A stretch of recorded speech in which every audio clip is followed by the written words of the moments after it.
It's all about changing the rules of the game and going in an unconventional direction.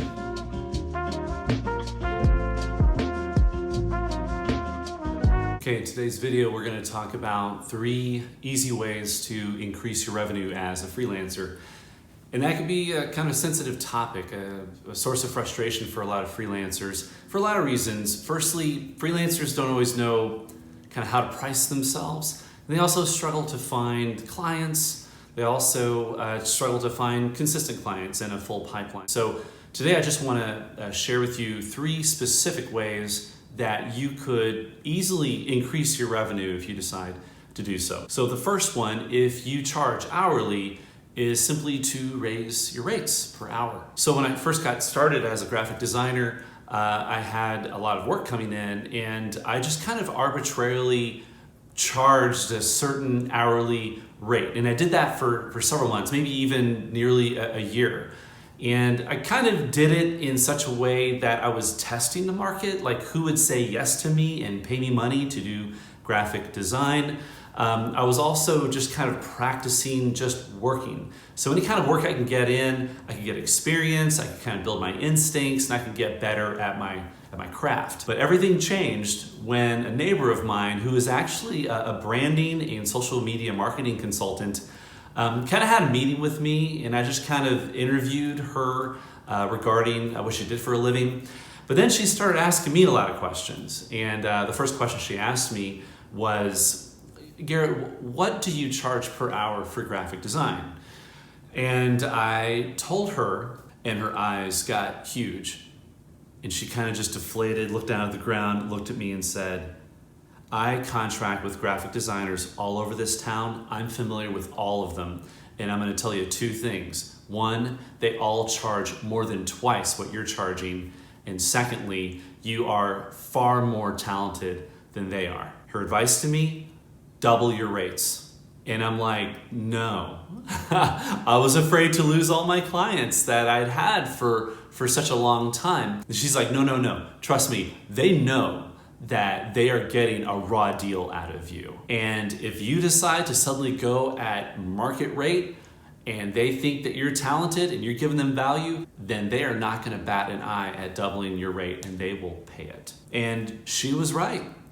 I immediately doubled my rate to my half-dozen clients, and no one complained. I didn't give them a reason why I doubled my rate. I just said my rates are going up, here's where we're at, and the work did not stop coming in. Way to increase your revenue, number 2.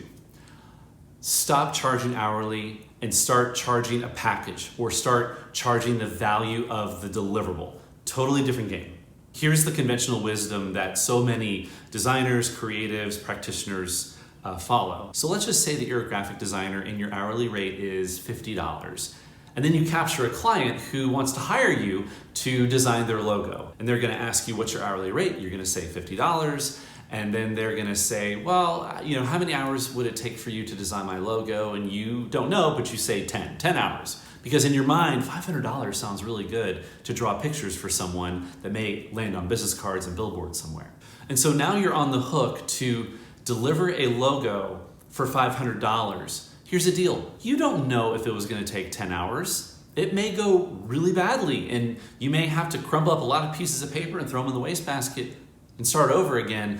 And now all of a sudden it's turned into 20 hours. Now you're making $25 an hour because the client had you agree with them, this is gonna cost $500, you're gonna put 10 hours into it, and it's a signed deal. Do you understand the position that this puts you in as an hourly paid contractor? So let's take that off the table for a moment. Same story, different means, different outcome. Client comes to you and says, hey, I want you to design my logo. How much do you charge per hour? And you say, I don't charge per hour. I actually charge for the entire project. I charge $1,500 for an entire logo. But you also have to rattle off what they're getting out of that. We're gonna have a discovery session. I'm gonna create a half-dozen rough concepts for you to choose from. And then we're gonna go through 3 rounds of edits. And then once you've approved the final mark, I will put all of your design assets into a folder, and I will create a very brief brand guide for you to follow so you can apply your brand across all of your assets and channels, right? So it's a package. And in that package is value. And you're telling them that the value of that package in the entire process is $1,500. See, you're selling value. You're selling a process. You're selling a deliverable and an outcome. And there are plenty of people who would say yes to that package because they themselves see the value. So now you are contracted to design a logo for $1,500, but let's just say it only takes you 10 hours total to deliver that logo. You just made $150 an hour. But let's just say that it takes you 20 hours to design that logo. Now you are making $75 an hour. That's $25 more per hour than if you were charging $50 an hour. So keep your mouth shut. Don't charge hourly, charge value, charge deliverable, and package it all together at a flat rate. Now, the risk there is that the client may go above and beyond the scope of the agreed project for $1,500. They may ask for several other rounds of edits, or in the middle of the whole thing, they may say, I don't like where we're going, we need to start over again. In that case, yeah, you can implement an hourly rate, and that should be in your agreement, whatever rate you want. Now, when I do that in my contracts, I actually don't do that to make money. I actually do that to scare the client away from actually going above and beyond scope, because I don't make my money on little nitpicky hourly rates. I make my money on deliverables. And so I want to wrap up that project with excellence and to their satisfaction so that I can move on to the next big project and make a lot more money instead of just a few extra hours of work that was beyond scope. So just to review, a way to increase your revenue: stop charging hourly and charge value and deliverable, and package up the entire thing into a single price and give them what they're looking for. But if you charge on value, deliverable, in a package, if you're charging a premium price for that, you better give them a premium deliverable and outcome. Okay, way to increase your revenue number 3, target bigger, better clients. It's really easy to be a freelancer out in the world and win the sales game by always being the lowest cost option. You can win a lot of work by lowballing all of your competition. That's a really bad idea. All that is a race to the bottom, and you're pulling the entire market down with you, which means that everyone else in your industry will only be able to make a certain amount of money on a project because you are forcing down the value of that project. And that's a game you don't want to play. Here's why. The only way you will ever be able to increase your revenue is by spending more and more time at whatever rate you're charging, at whatever price that you're charging. And you're gonna have all-nighters, you're gonna work over the weekends, you're gonna work through lunches, and that is not sustainable. It is a glass ceiling you're not gonna be able to break, and you are going to have a nervous breakdown and burnout. I can promise you this: every time you come in as the lowest cost option, I guarantee that there are 10 people that do what you do making 5 times what you're making. Here's why they're making that kind of revenue. They're not going after clients who are looking for the lowest cost option.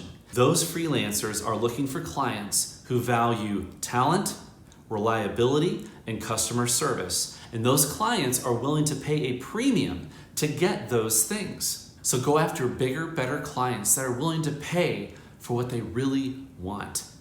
But if you want to win those kinds of clients, you're gonna have to up your game. You're gonna have to become more sophisticated in what you offer, and you're gonna have to face more sophisticated competition if you want more sophisticated clients. So those are 3 ways that today you can start to increase your revenue. It's all about changing the rules of the game and going in an unconventional direction. Making just one of those moves is a great way for you to start to level up from where you're at right now. So all of this to say, it's all a dare. I dare you to increase your hourly rate. I dare you to not charge hourly at all maybe, and charge by value and deliverable within a package, and I dare you to go after bigger, better clients. They are out there and they're waiting for you. If you're gonna be a freelancer or contractor, then be one of the smarter ones and ignore conventional wisdom and push your market and take risks where most people are not. Take risks, because without risk, there is no reward. I know how amazing it feels to get your first $50 check from a client.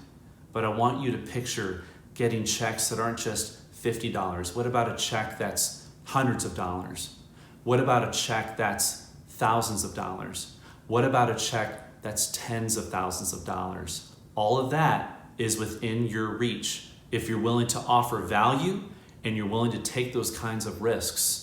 It takes a long time, it takes patience, it's going to take a lot of punches in the face between here and there. Do you have the grit in your gut to take action and pursue it? We just launched a private Facebook community called Smarter Freelancers with an S on the end.